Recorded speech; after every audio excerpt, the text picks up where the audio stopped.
It was a horrifying event that reminded people in Michigan school shootings can happen anywhere. In this instance, 4 people at Oxford High School died and several more were injured.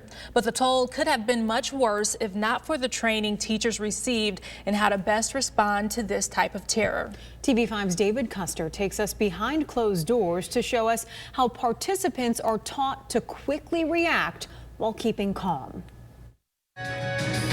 We have updated information on the number of deceased. It is 3, 8 others that were shot. Breaking news tonight, 3 students are dead. An Oakland County school under attack. We heard the initial shots and everyone sprinted back. School shooting at Oxford High School. Students relying on instinct to survive. Yeah, we're here. I mean, a couple other classmates started to take charge by barricading and passing out things like scissors. And a lesson plan that was never part of the curriculum. Unfortunately, in today's day and age, you have to be prepared. Everyone reports to the auditorium. Thank you. One by one, teachers file into the Goodrich High School auditorium. A role reversal.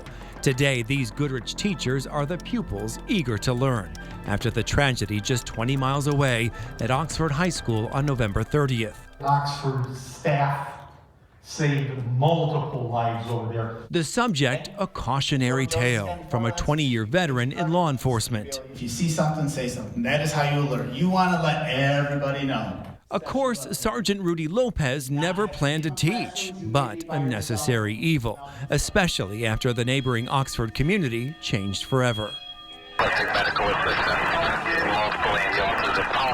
After a little while and everyone's screaming, "Shut the door, shut the door!"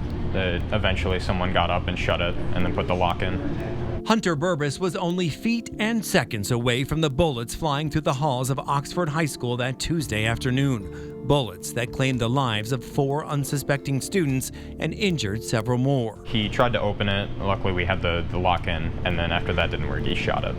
A bullet came through our door window, so that freaked everyone out as well. Sheriff's office. Hunter and his classmates were in survival mode. Safe to come out. They had secured the door and armed themselves with anything they could find. We're not willing to take that risk right now. That's one of the things about Alice, is just making sure you're armed as well. Can't hear you. We're not taking that risk right now. ALICE isn't a person's name, it's an acronym used for active shooter response training in schools. It's been used for more than 2 decades after the shooting massacre at Columbine High School in Colorado. A is for alert. Let people know of the threat. L, lock down. Barricade the door of the room you're in. I, inform. Pass on as much information as you can to responders. C is for counter. Only if you're face to face with a shooter, do whatever it takes to stop them. And E means evacuate. If it's safe, get out and remove yourself from the threat. Go. Slow down, you're fine. I think it's definitely given us like a base of what we have to do. In fact, I just remember the training and we all did it, I guess. I wasn't too panicked, really. Drop backpacks, you're okay. We're okay. There was an orderly evacuation. The school did everything right. And just like the interactive ALICE training for students and staff at Oxford, Goodrich teachers were put to the test, applying what they learned in the auditorium to an active shooter drill inside the classroom. We have an active shooter by Mr. Khan's room. We have an active shooter by Mr. Khan's room. Lockdown, lockdown. We want you to barricade the door, come up with a secondary or even a third lock on the door, whether that be, tying something off around the handle, preventing it from opening out, or blocking it, preventing it from going in. If you got open to the door, it's pretty easy for them to get in, right? If you have no other aspects, and we don't it's not fighting, it's not, we're just telling you, you have the right to defend yourself and somebody else. Defending against a shooter who has the upper hand.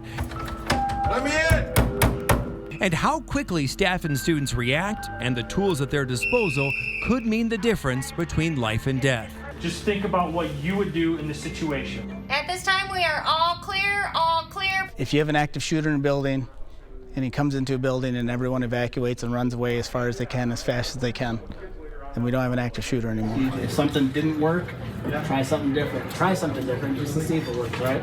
When it's your next door neighbor, it's on your mind all the time.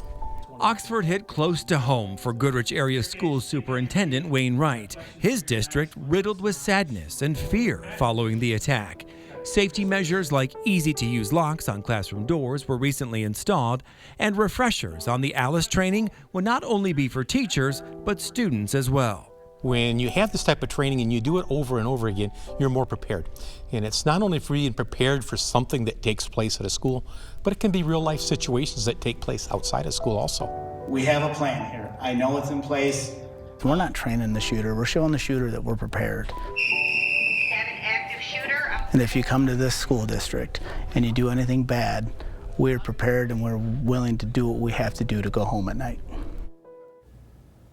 ALICE training is also available to organizations in a variety of industries, and you can learn more about it in this story on WNEF.com.